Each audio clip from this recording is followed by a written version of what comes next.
Apel kesiapan menghadapi banjir di musim hujan ini diikuti peserta dari BPBD Jawa Timur, PU Sumber Daya Air, Dinsos Jawa Timur, Tagana Kabupaten Nganjuk, Dinas Kesehatan, Dinas Kominfo Jatim, BBPJN 8, Balai Besar Bengawan Wilayah Sungai Solo, BBWS Berantas, Jasa Tirta 1, 1 kompi dari Polda Jawa Timur, dan 1 kompi dari TNI.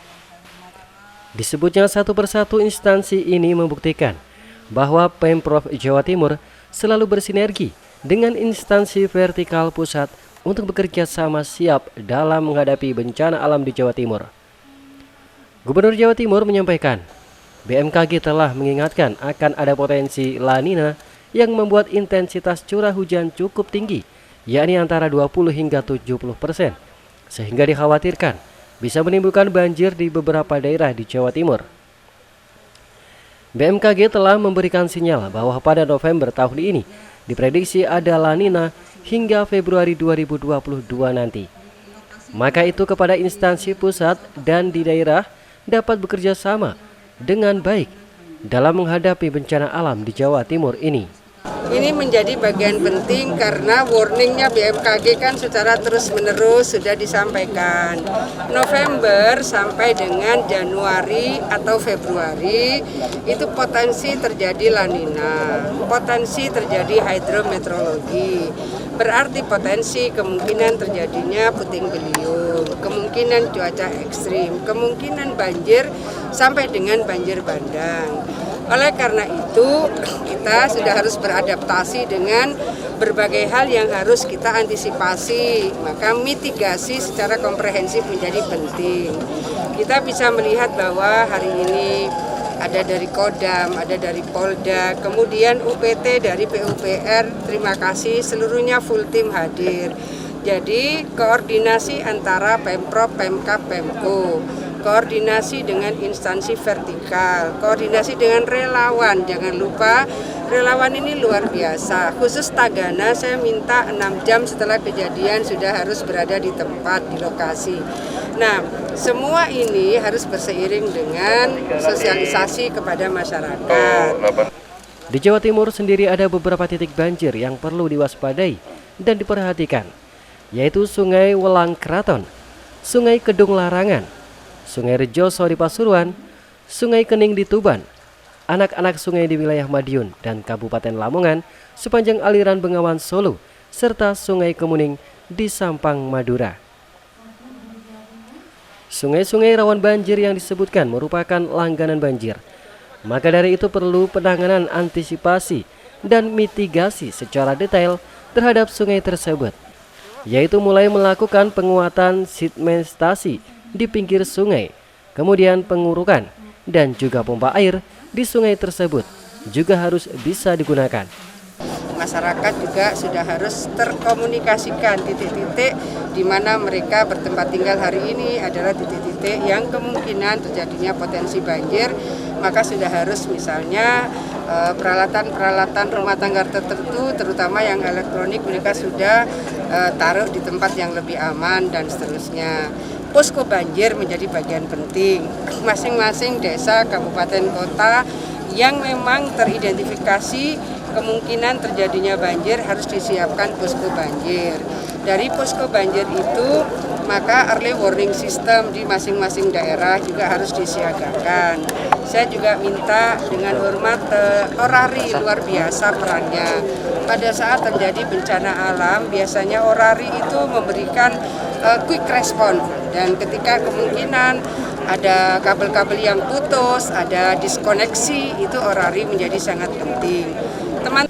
Di momen bulan Bakti Gotong Royong ke-17, pihaknya mengajak bersama-sama melihat kanan kiri atau sungai di desa sekitar.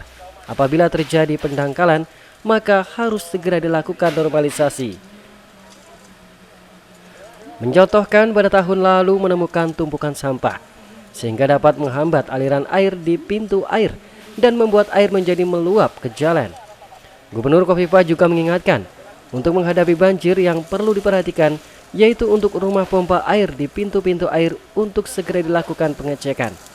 Apakah alat pompa air itu berfungsi dengan baik Jangan sampai kejadian yang tahun lalu di Sungai Kemuning terulang lagi karena baterai akinya rusak.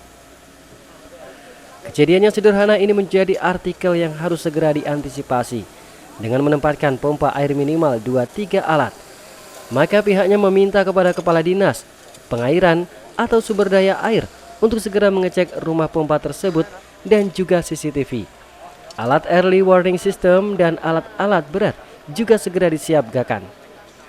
Teman media, ini satu dari Pentahelix Approach. Pentahelix Approach ini kan ada government, ada society, ada media. Media menjadi bagian yang sangat penting untuk menyampaikan pesan kepada masyarakat. Ayo sekarang kita lakukan hal yang sederhana. Ceklah got yang terdekat dari lingkungan kita. Bersihkan kalau gotnya terjadi sedimentasi atau ada pendangkalan. Cek sungai-sungai terdekat dari lingkungan kita. Para kepala desa, para camat juga ngecek masing-masing. Karena itu akan sangat membantu ketika terjadi intensitas hujan yang tinggi, aliran sungainya itu bisa ngalir gitu, tidak meluber ke perkampungan sehingga terjadi banjir. Ada 3 pesan yang perlu diperhatikan saat bencana alam di Jawa Timur, yaitu harus siaga, harus cepat mengetahui kejadian banjir. Kedua, harus tanggap, artinya harus berbuat maksimal sehingga dampak dari bencana yang mungkin terjadi bisa diminimalisir. Dan yang ketiga, harus galang, artinya harus bisa saling bersatu, bekerja sama, saling menggalang dalam penanganan bencana yang terjadi. Di musim hujan juga yang harus diwaspadai yaitu COVID-19. Tetapi harus tetap menjaga masa pandemi COVID-19 jangan sampai melonjak. Maka itu saat penanganan bencana alam di Jawa Timur tetap mematuhi protokol kesehatan. Sementara itu, Marhen Jumadi PLT Bupati Nganjuk mengatakan, kerawanan di Kabupaten Nganjuk saat ini musim penghujan antara lain dari bencana longsor hingga bencana banjir bandang. Untuk mengantisipasi hal tersebut, pemerintah daerah telah melakukan normalisasi di berbagai sungai penyebab banjir bandang. Memang potensi November-Desember nanti akan terjadi hujan ya, perkiraan dari BMKG kan hujan. Maka potensi bencana itu yaitu adalah kalau di Nganjuk tanah longsor maupun banjir. Maka kita harus siap-siap. Jadi Nganjuk itu banjir, tanah longsor, puting beliung, ini yang rawan di Kabupaten Nganjuk. Ada berapa kecamatan Pak ada untuk yang rawan bencana? Titik-titik kalau bencana, kalau tanah longsor itu 2 ya, Ngetos sama Sawahan. Kemudian banjir biasanya dari Kuncir, kita biasanya Sukomoro, Semengko itu, terus kemudian beberapa titik di Rejoso, Gondang, itu. Ini yang harus kita antisipasi ya. Yang perlu kita edukasi masyarakat agar mempunyai kesadaran untuk bersama-sama mengelola saluran air ini sehingga betul-betul bermanfaat tatkala tidak hujan, begitu pula tatkala hujan juga bermanfaat untuk mengalirkan air yang nanti di tempat-tempat kritis rawan banjir itu. Menurut pantauan Pemkab Nganjuk untuk daerah rawan longsor ada di 2 kecamatan, yakni Kecamatan Sawahan dan Kecamatan Ngetos.